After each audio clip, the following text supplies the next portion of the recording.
They came without warning, a never-ending tide of the undead. Civilizations fell screaming beneath decaying claws and the chorus of hungry moans. But in the wake of the Great Panic, we stayed, we survived, and we're gonna take back our home, one day at a time, in Syracuse. Brews by Rob K.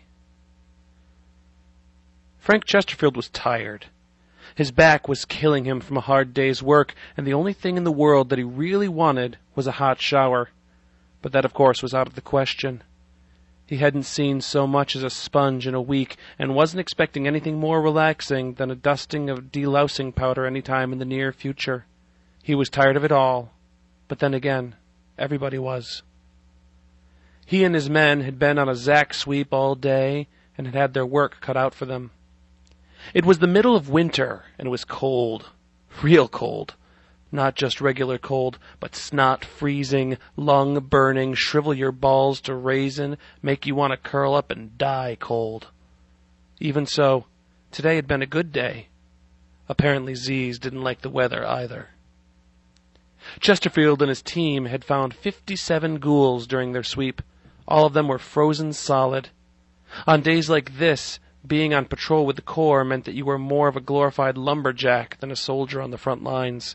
Fear is a powerful and demoralizing enemy, but monotony and boredom are worse.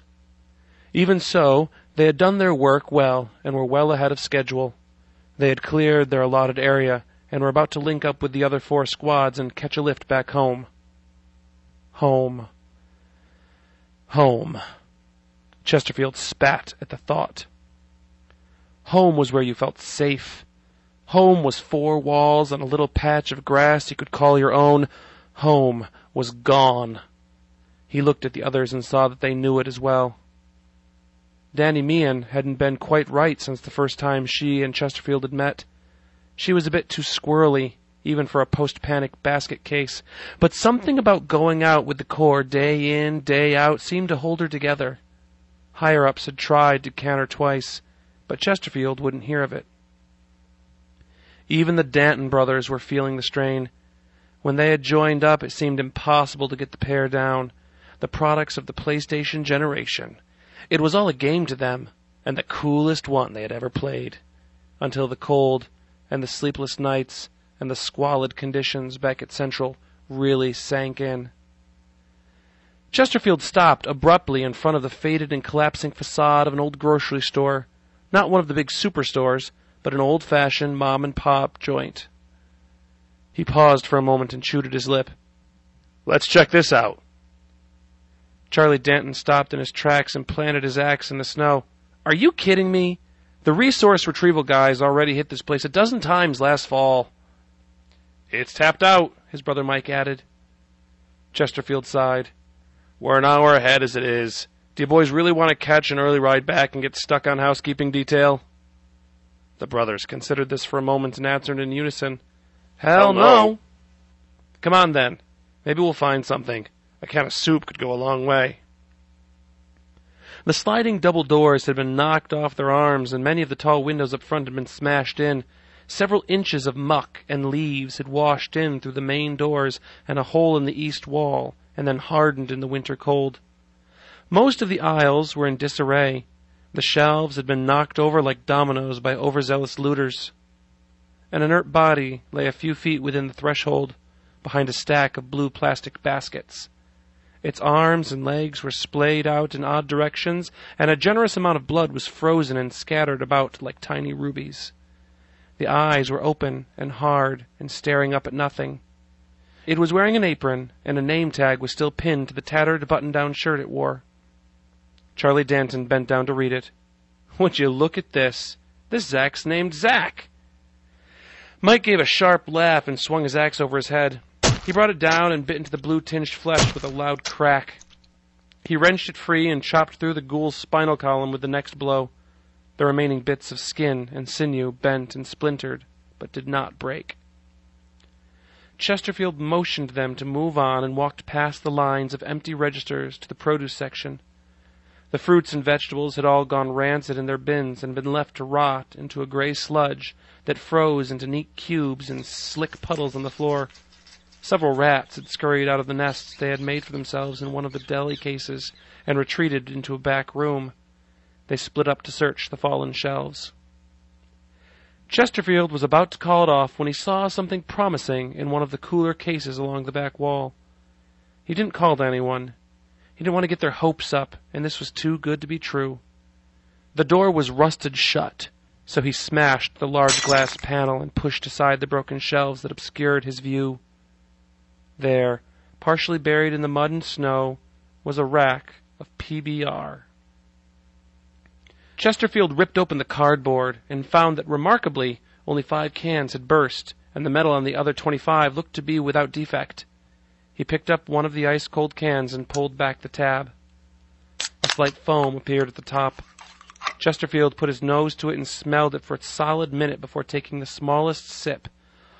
Ambrosia.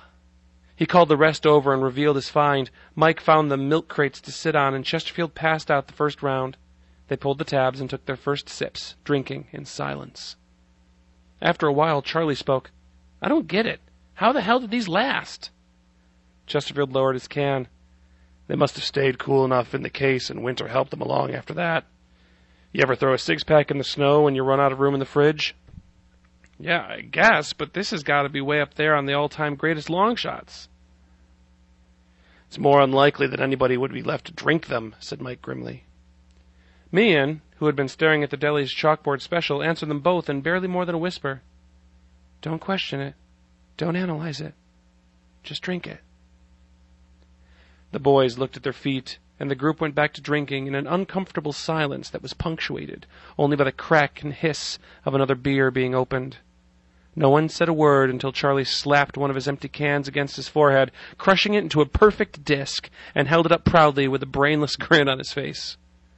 His brother roared with laughter and fell off his makeshift stool. Chesterfield joined in not long after, and even Meehan choked on her beer. They all began to laugh uncontrollably, first at Charlie's antics, but then at each other. It hadn't been long before they were all tired, aching, and begging each other to stop. Mike followed his brother's example and crushed one of his own empties. Chesterfield sobered up and said seriously, "That trick used to be something. Now any idiot can do it." Meehan stuck her hands in her pockets, leaned back against the frosted glass of one of the freezer cases, and closed her eyes. "Yeah, the aluminum used to be thicker when we were young. Some dumbass at a party would try it and end up with a big red ring on his forehead." "It's been a long time since I heard the word party or had a good laugh. I forgot what it felt like," he said, rearranging a lump of rotting leaves with his foot. Charlie smashed another can. Chesterfield went on. "We haven't lost anybody in weeks, but I can't help noticing that the mood around Central is worse than ever. I guess the adrenaline has finally worn off." Meehan tucked a strand of hair back into her hat. "People are finally starting to realize that things aren't just going away. They're realizing that this is life now. This is home." Chesterfield finished his last beer and waited for Meehan to do the same. The Dantons had a game of rock, paper, scissors for the last one. Mike won. Rock, rock, paper. He drank it as the squad returned to the road and tossed it into a shopping cart, tipped on its side by the express checkout lane. He rested his axe on his shoulder and followed the others out into the deserted parking lot. Chesterfield hung back and bent down to examine a dull glint from under the bagging station and found a can of peas that had been forgotten there. He tugged it out of the stiff grip of the frozen muck and brushed the dirt off its label. Today had been a good day, and as he walked into the dim winter sun, he couldn't help but smile. Things couldn't be farther from all right, but they were beginning to look like one step closer to okay. Syracuse.com audio is released under a Creative Commons 3.0 Attribution, Non-Commercial, Non-Derivative Works license. That means you can share it as long as you give Syracuse.com and the author credit and don't sell it or change it. Find stories like this and more at Syracuse.com.